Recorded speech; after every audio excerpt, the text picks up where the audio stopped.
study. So Right. Mm-hmm. Hi, everybody. Elizabeth's on. Thanks for joining. Hi, hi, Elizabeth. Elizabeth. Hi. So, who do we have on? Rebecca from City of Carmel. Hey, Rebecca. And Jill. Hey, Jill. Okay. Is Brent on?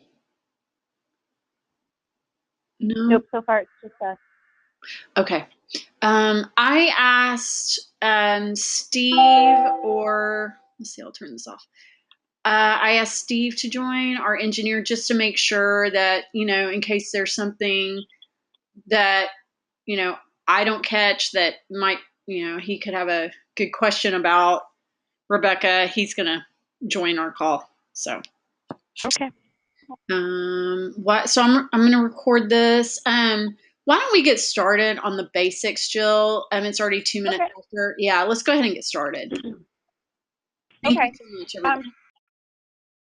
So Rebecca, I know Elizabeth had sent you a list of questions. We don't necessarily have to go through all of them, but sometimes it just lends itself to a nice conversation. But I guess at the highest level, if you could tell me a little bit about what you use DataCore for in your organization and what product you're using of DataCore.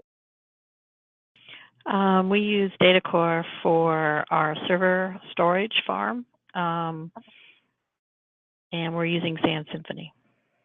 Okay.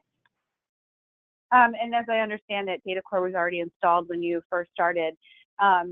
So when you kind of took over managing the infrastructure for the city of Carmel, I don't know if go ahead. Actually, I was involved in the original installation too. I was here perfect. at that time. That's even I can better. I can kind of give you an overview of where we went and where we're going and why. Yeah, so I guess since you were involved in the original installation, what's interesting for us to hear is what you were using prior to DataCore. What problem or business need did you have that made you look for another solution, and why did you choose DataCore? Okay. Prior to DataCore, we were using mostly physical servers, so we were just using onboard storage for those physical servers, and we were going to build an ESX farm. So we needed back-end storage that was flexible and cost-effective and had redundancy. And so we purchased DataCore because DataCore had those. We could use it across multiple types of hardware platforms, and we could get redundancy. Okay. Does that help? Yeah, no, that's great. So your IT infrastructure, your storage farm, what kinds of applications does that serve for the city? All the servers, everything from just a regular file server to Exchange and back again. Okay. I have over 80 servers running on DataCore. Oh, wow. Okay. And then when you installed DataCore prior to your previous solution, when you installed DataCore, did you notice any immediate business benefits? So did things run faster? Did it take your IT staff less time to manage storage? What kind of benefits did you see from DataCore after it was installed?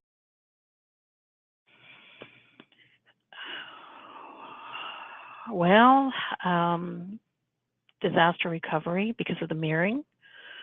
The other thing is ease of maintenance because we can fail over to one side and do maintenance on the other side, and it doesn't impact the end users. Everything stays up. It's actually easy to maintain. You pretty much turn it on and configure it and walk away for the most part. Trying to think what else I could tell you. We just had some really good experiences with it. The support is wonderful on both sides, not only DataCore but Mirazon. I don't know, is anybody from Mirazon on yet? Yeah, Brent's here. Hi, Brent. How are you? I'm doing well, Rebecca. Feel free to jump in because you were there at the beginning too. I actually came in after you guys already had it in. I'm not sure who Well, put it in, but we came in, 8 years ago or whatever. So not quite the beginning, but most well, of it it. feels like it. I feel like I've known you forever. But So, go go ahead. ahead, please. I was just going to ask Brent. You just said you weren't there when it was initially installed, but it would be interesting, I think, for us to hear why you initially, or why Mirazon initially recommended DataCore. So when the city of Carmel came to you with a specific need, what is it that made you recommend DataCore specifically? So generically speaking, the biggest reason we recommend DataCore for customers with the kind of infrastructure City of Carmel had is redundancy. So Okay. they already had multiple sites that had good connectivity between them. So we were able to put DataCore in 2 different buildings and get a lot of redundancy from that, and provide single building failure resiliency, which we've had to use several times actually. Yes, Oh, we wow. have. Yeah. So that's Well, an interesting. Can you tell me a little bit about what you just? Can you expand on what you were just saying? So there's been a few different times at City of Carmel where something's happened to one of the 2 locations that has caused issues. And with DataCore, we were able to have another copy of our data in the other building.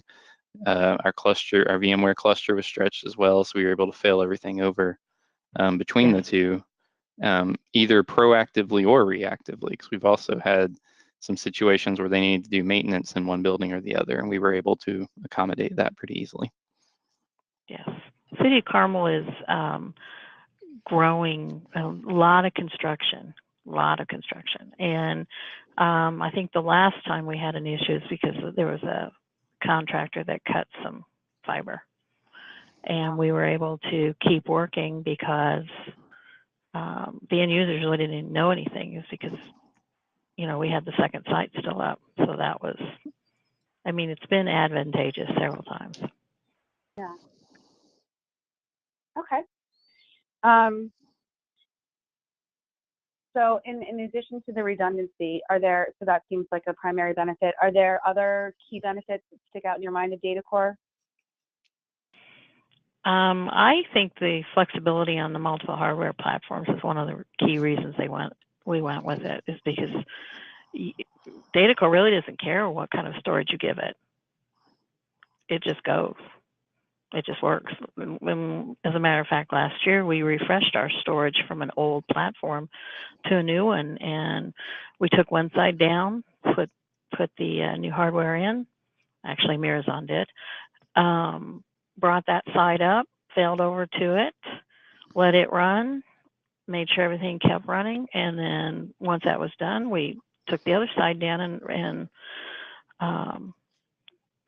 redid it, and we didn't have any downtime at all. We've got new storage now, so. Yeah, and to add to that a little bit more, for good or ill, DataCore has let us keep using old hardware for a very long time because we had 2 full copies of it. So when the budget didn't quite work out to replace the hardware, it wasn't as scary as if we only had 1 copy of the data on 1 set of old hardware. That is correct. Yeah, I mean, one of the things you have to understand is government. We have to use the taxpayer money appropriately and be fiscally conservative with it. So we don't always have the money to refresh, and it can be multiple years before we can get the money. So DataCore has saved us more than once.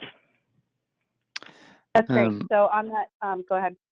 I was going to say something else that might be relevant for that is, they bought DataCore way back in San Melody 2, and they've been able to upgrade all the way up through it just from their maintenance price. They've not had to pay to redo the entire software stack at any time. It's just been upgrade from 2 to 3 to 8 because of weird naming, and then to 9, and now 10, and we've been able to go all the way up through without having to do any major, like, throw it all away, start over type upgrade. Yes. And that's wonderful for us. Now, I know last year we did buy additional storage through DataCore. So that helped too, because it's just we don't have to buy everything again. We just added more to it, which is very nice. So when you said you bought additional storage from DataCore, is that the secondary storage offering or? It was additional capacity. Okay.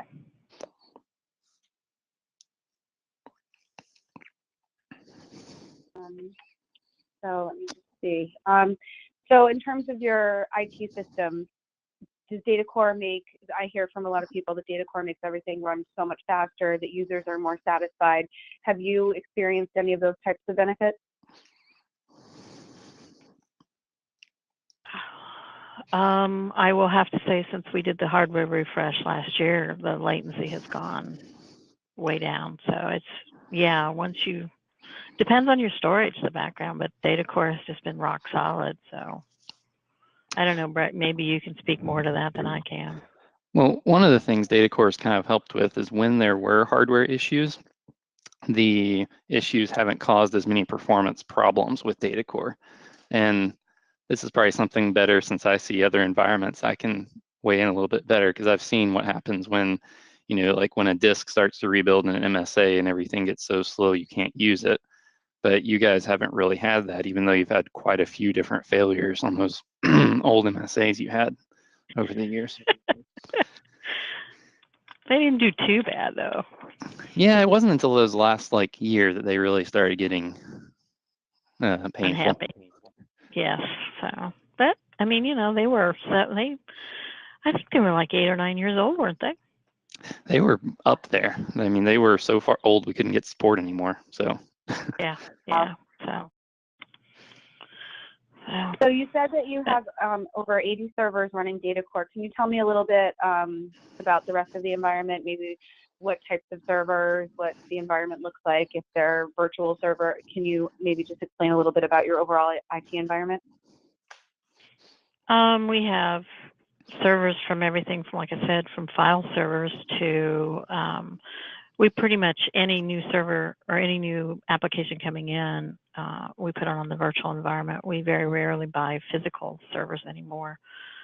We do have some, but pretty much everything from voice over IP to, like I said, Exchange are all virtual. Okay. We support here we have I think 11 or 12 departments we support inside the city. So everything from engineering to streets to Carmel Police, Carmel Fire, we support all those, and they all have servers out there. So, and it's all the environment, their paths all go down to DataCore where the storage is. So. Okay. So you talked a little bit about, sorry, I'm just going through my questions here. To weigh in on the other side of that a little too is they are running a VMware cluster that's stretched between the two locations, over 10 gig iSCSI now. So that's kind of what the actual core infrastructure looks like that's running all of those servers. Okay. So it sounds like you mentioned that the police and the fire department and really mission critical applications are on DataCore. Is there anything interesting to add from that perspective on what it enables or benefits that it provides in that environment? Redundancy. Okay. The mirroring is the key. It really is. Because if one side goes down, I can still function. And the end users don't know about it. I mean, I know there are other advantages of DataCore, but really, in reality, that's the big one for us, is disaster recovery.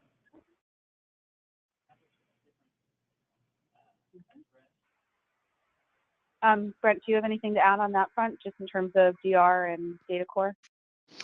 No, I mean, it just works from that high availability standpoint and allows, as we mentioned, the proactive and reactive failovers, and gives us the extra performance while it's doing it all, which is nice. So, that's kind of just been, for them, the biggest thing has just been that cross-building redundancy, because municipal services just can't go down.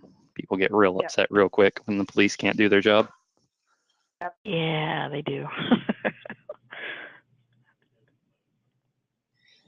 I'm curious, is there how that impacts you day to day in your job?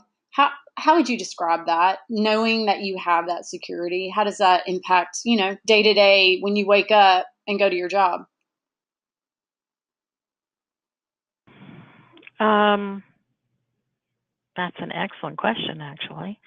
It gives me a little bit more peace of mind, because I know that I can rely on the system and on the software, and I can rely on the support from both Mirazon and DataCore. I mean, it is so important to keep these systems up that without that, I think it would be a little bit more stressful. I mean, a lot more stressful, but does that answer your question? Yeah, it does. I was just wondering, if you were to compare your job, before you had that peace of mind, what did it look like? What did you feel like you couldn't rely on it? Did you feel like each day you're like, oh boy? I mean, what did it Well, we went from physical servers to DataCore to the virtual servers. So it was a total mindset change, because, physical servers, they break and you don't have any recourse. But with these virtual servers, we have, we can always get it back. And with DataCore underneath it, we have two versions of it. So one side goes down, we still have that other side, and we can still stay up. So it's been a big help. But when physical goes down, it goes down. You don't have any choice. So that's the big difference. Thank you. Okay. I'm not sure if that's. That was very helpful.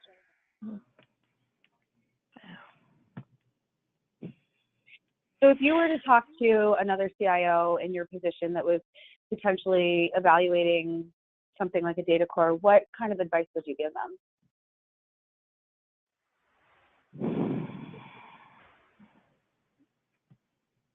I thought about that question for a long time. I think the most important thing is to have a clear understanding of what you need to accomplish. And once you understand that, does DataCore suit those criteria? And if they do, then there you go. And if they don't, well, maybe it's not the right solution for you. But if you have a clear understanding and it meets it, then it's a good solution. It's an excellent solution. Okay. So a lot of times when we do these case studies, we put a metric in it. So DataCore saved me $100,000. DataCore has saved me this much time. Do you have any metrics that maybe support your use of DataCore? Oh, no, I honestly can't. I mean, it's safe. We don't really do that kind of. Well, mostly it's saved outages and prevented stuff from going down, but I don't really know how you can directly quantify that. Okay. I don't either. Yeah. Okay. And you talked about that it allows you to reuse it or extend the life of your existing hardware, so that's certainly a benefit that we would talk about. So the ease of use. Okay, go ahead. Well, the ease of use is one person can manage it easily, so that personnel costs are less. It's not that hard to manage. Okay, that's good. I don't know if that helps. No, that does. That's great. Are there plans in the future to potentially either use DataCore in a different application or a different way, or expand its use overall in your organization? We're in the middle of it right now. We're getting ready to refresh the hosts, and we're talking about we have some licenses that we can expand on, and we're talking about getting more storage to do that. So we've been talking with Brian from Mirazon about our future and what we're going to do. So we're in the middle of it right now. Okay. And data, of course, is going to be a part of that.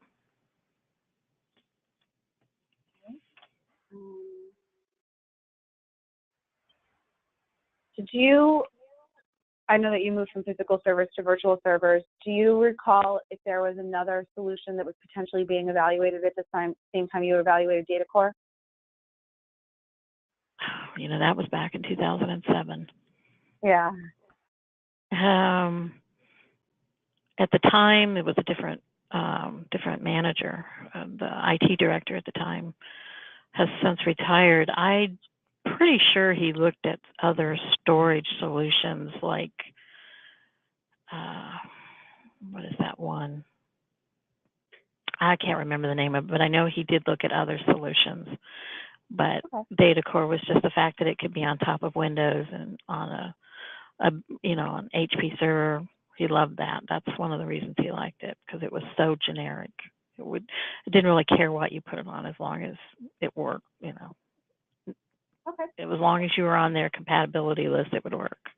He loved that. So now the new director just came in a year and a half ago, and he's really still learning about data core. So.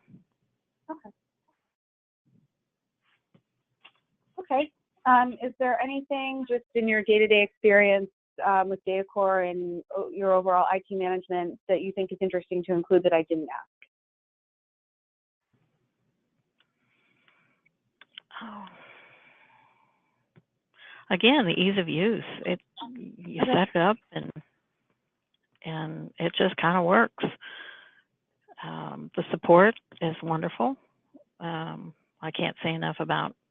I know there's been a couple times when we've had issues that I've actually ended up talking to Japan because their support just follows the sun, which is amazing to me. But they've just been. I think Brett, you were there for that one, weren't you? When we had everybody in the VM and you guys and Yeah, data core all on the phone together. We've been on a few like that. So yeah, it's basically no matter where support is, they offer a high level of quality and take care of the issues. Yes. And there's the other thing is there's none of this. You know how sometimes you get finger pointing? It's his fault. It's storage fault. Oh no, it's the software's fault. No, it's this. They don't do that. They're like, let's just fix it. Let's figure out what it is and fix it. I like that. I like that too. That's great. Okay. So I know we only. Can I have a Go ahead, Elizabeth. question really quick? So I had a question about downtime. What would that look like, Rebecca? Like you said something about your police force, but what if you did have downtime in comparison? What would that look like? I'm not sure I understand what you mean. So I'm just like, in comparison, you said, oh gosh, we just can't afford to have downtime. The policemen have to do their jobs. Like, who else does it impact if you did have downtime? How does it impact your city? It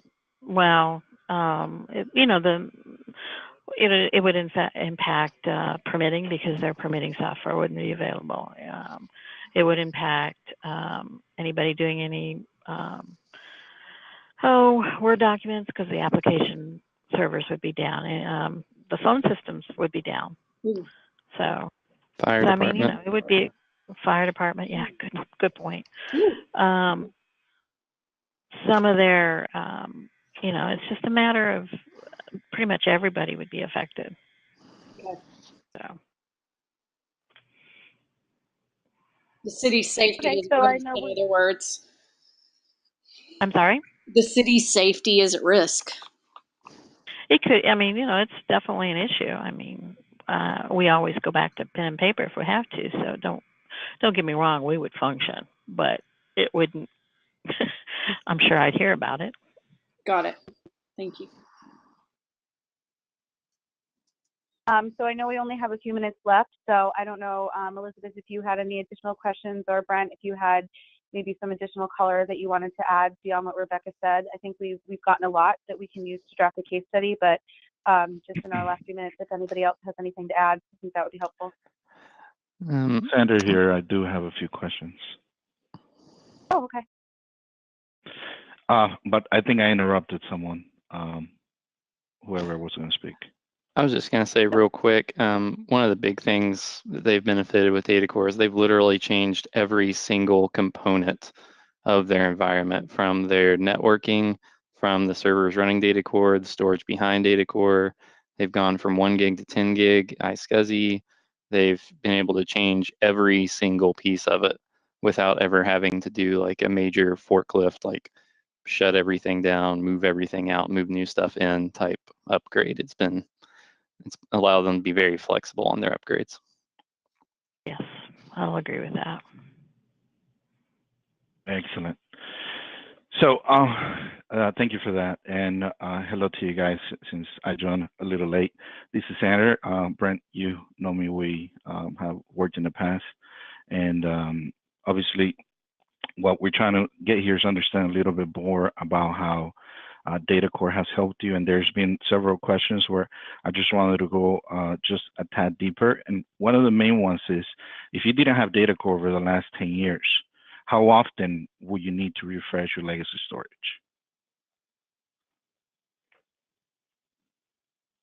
Because as you mentioned, right, DataCore allows you to extend the life, the life expectancy of that storage. If you didn't have DataCore, would you need to, get rid of that legacy storage, after 5 years? Will you, how much longer will you need to keep it, or it would be the total opposite? You would have to get rid of it sooner because that would be too slow for the type of data that you have. So that's my question.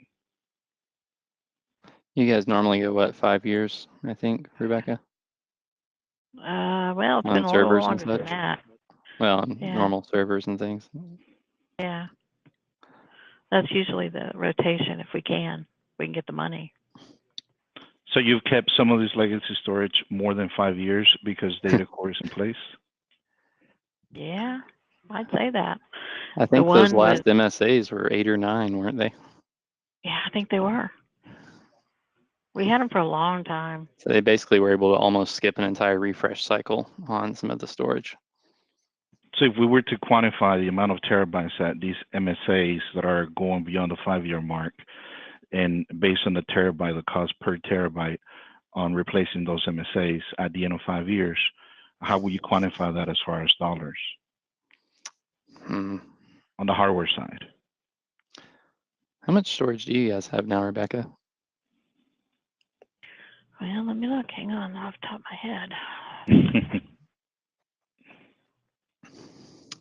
I mean, they have been able to leverage, low-end MSAs instead of having to buy high-end storage because of the functionality of DataCore.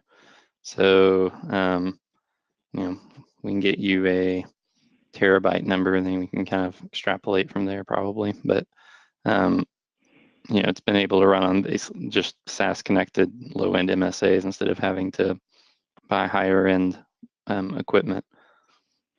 Yep, absolutely. And that's the story we hear from a lot of our end users, especially in the West Coast, right? HP MSAs are super popular.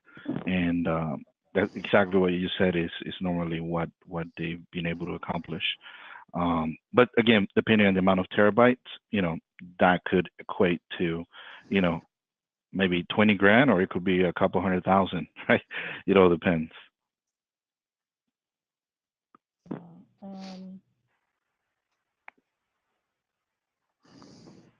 While you're doing that, I'm gonna sneak in another question here.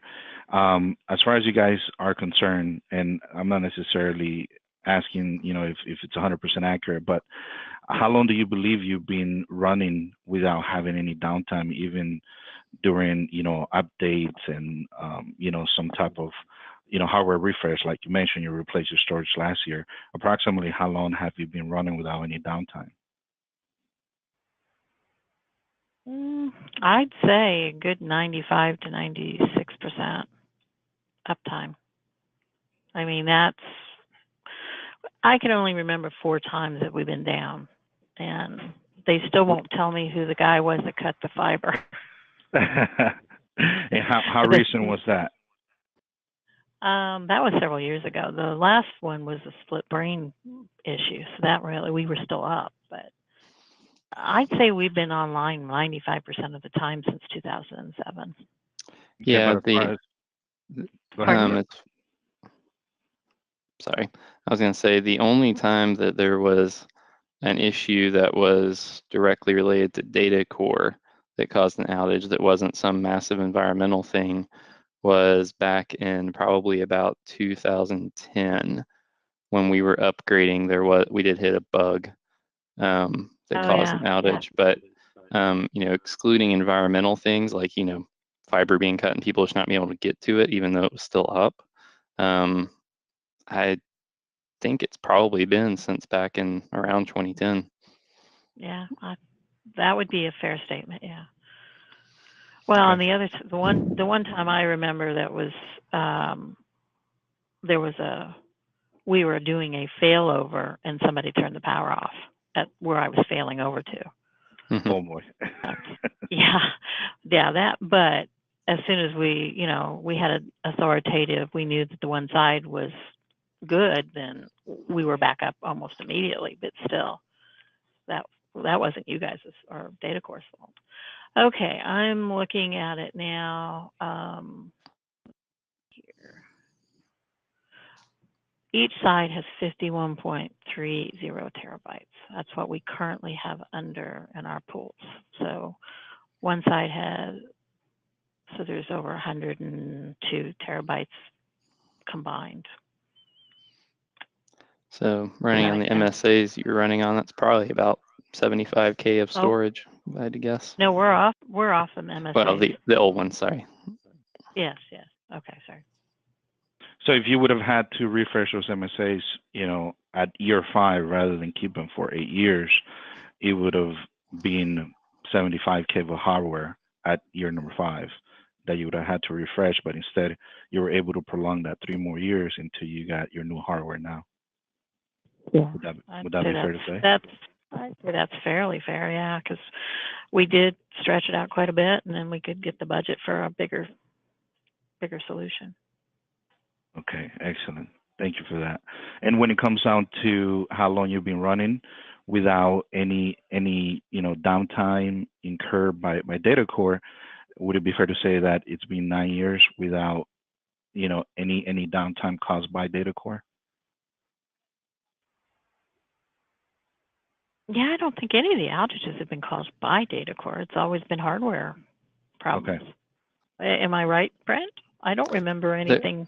When we were going from DataCore 3 to 8, we did hit a bug. Wasn't.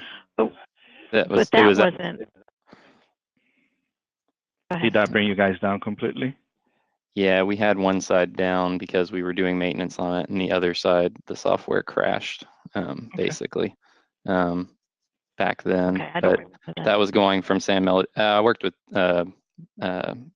Terry on it. It was after hours. He called me at like 9 o'clock, and we went over and took care of it, and we were back up in about 30 minutes. But yeah. Cool. So let's use that as a point of reference, right? I mean, it's still a pretty long run that we've had of 9 years, giving you that redundancy. So if you guys believe that is a fair statement, we would like to use that as part of the story. I think it's a fair statement. I mean, Brent, do you agree? Yeah. Okay, cool. And the last thing here, I don't want to take any more of your time. We're already 5 minutes over, if I'm not mistaken, and I'm sure you guys probably have other meetings that you need to go to. But just wanted to know, as far as the VMware environment, how many hosts do you have per building, and how many DataCore nodes per building? A lot. There's 4 hosts in total, 2 at each building, and 1 node at each building to support the nodes. Beautiful. One DataCore node at each building to support the 2 hosts. And those are bare metal, right? You're not running on a VM. The DataCore is directly installed on the hardware, yes. Okay, perfect. And you said you had 80 VMs running across the whole cluster?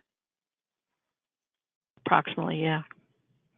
So it would be like 40 per site? No, they pretty much balanced across to all.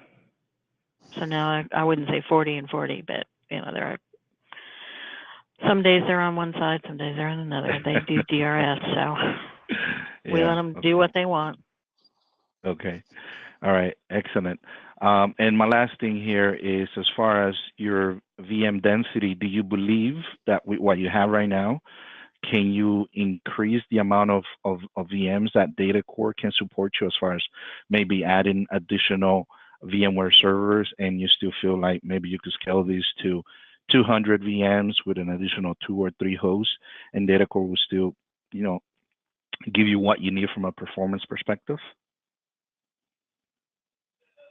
Or there are no future plans right now to expand?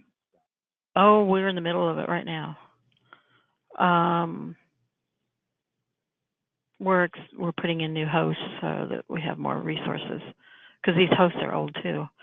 Yeah. I don't see why not. I mean, we probably we are getting ready next year budget to refresh the SANs, so they'll have more capacity on the hardware on their side. We need, up the RAM and the whole 9 yards. But yeah, I don't see why it wouldn't. I mean, Brent, do you have anything to add to that? I think when we first started, you guys only had about 30 VMs, and you scaled up to the 80 without any hesitations or issues. So I've not seen any reason, as long as we keep everything sized right, that it won't keep going. Yeah, that's the whole. You just have to size it right. Yeah. And so you went from 30 to 80 in how long? 24 months, 4 or 5 years? It's been over the time frame. Yeah, a long time. Yeah. Okay, great. They come and go, and that's one of the niceties about data core is, I delete a LUN and gain the space back and just put a new LUN out there and keep going. So, I mean, I can reuse the storage all I want. Absolutely. Last thing here with the performance, I know you mentioned that redundancy has been the #1 factor here, right? That you're able to have that high availability at all times. But from a performance perspective, because of the RAM cache and the I/O processing, has that helped you in any way to where you've been able to, let's say, not only add more VMs but more high workloads to the environment without having to go out and buy flash? I think you guys only added SSDs to your data core like a couple of years ago, didn't you? Yeah, we went to those new servers or those new shells, and they're just, I'm trying to remember what they are off the top of my head. But I mean, from the other side, you guys didn't have really to haven't. get flash up until just I don't pretty think recently. we even have. Yeah, I think we're doing fine. And Brent, do you know how much flash they bought as far as the SSDs? It wasn't much. Basically, when they got the new data core servers, I think we put just a little inside. But yeah, I can probably tell you. A couple of terabytes. That's pretty much what I think it was. But okay. The onboard.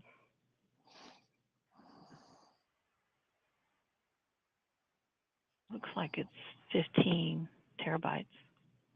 Oh. Yeah, so that's all. That's the onboard. That's the flash. Oh, is all the onboard flash now? No, I take that back. The SSDs, that's 2. So 2 terabytes. That's all we have on that. Per node, okay. That definitely gave you a boost, additional boost. They are, of course, leveraging auto tiering for all that. So. Yeah, yes, we are. Yeah. Cool. And so, as far as you know, Brent, any specific amount of high workload applications, databases that they're running? I don't particularly know of anything. Just SQL. I mean, So SQL, okay. yeah. Only one instance of SQL? Nope. We got multiples. Okay. Excellent. All right. I think that's all I have. I mean, I appreciate you guys being patient and answering the additional questions. Truly appreciate it. Yeah, I really Okay. enjoyed hearing your story. It's a good one. Thank you. Oh, you're welcome. Now this is just what you're going to write the webinar from, is it not? And so we'll get to see this before we actually do the final. How does that work? So I will create a draft of a case study that it's usually about 2 pages in length that will summarize what we just spoke about, and you will absolutely have a chance to review it and approve it before it goes public. Okay. Now the other thing is who has access to these webinars? So this will go out to any of our customers. It'll go out to any of Mirazon customers, anyone that wants to know about your story. We're not keeping it from anybody. Okay. Yeah. Okay. Just wanted to check, and so when I get asked that question, I can tell them who is going to be able to look at it. So. Yeah. Okay. Yeah, and if you know any friends, invite whoever, your colleagues and anybody. Okay. The party is for everybody. Everyone's invited. Okay. Thank you. Okay, Thank you very much for your thanks. time. So you all, really quick, Everybody. I am going to schedule the dry run and the webcast. I'm not familiar with the platform that we use. It's called Bright Talk. So we'll do both on that platform. Just waiting to figure out how to do that. But just know that those dates are solid. Okay, that we discussed last Friday. Okay. Thank you all so much. Now, Yeah. oh, you're welcome. Brett, are you going to be on that Are you going to be on the webinar then too? What was the time frame for that? I apologize. It should be 2 p.m. Eastern on the 20th. I need to look at my dates again, you all. Should be the 20th of March, 20 and 21st, you guys. Which one did we say? I should be The free on either one. 21st. Which one did we say, Rebecca? Was it it's the day before your vacation. I remember. I remember that. It was 21st at 2. There you go. Exactly. Thank you. Okay. Anything else before we shut it down? No, thank you. Thanks, everybody. Y'all have a good day. Thank you. You too. Bye. Bye. Bye.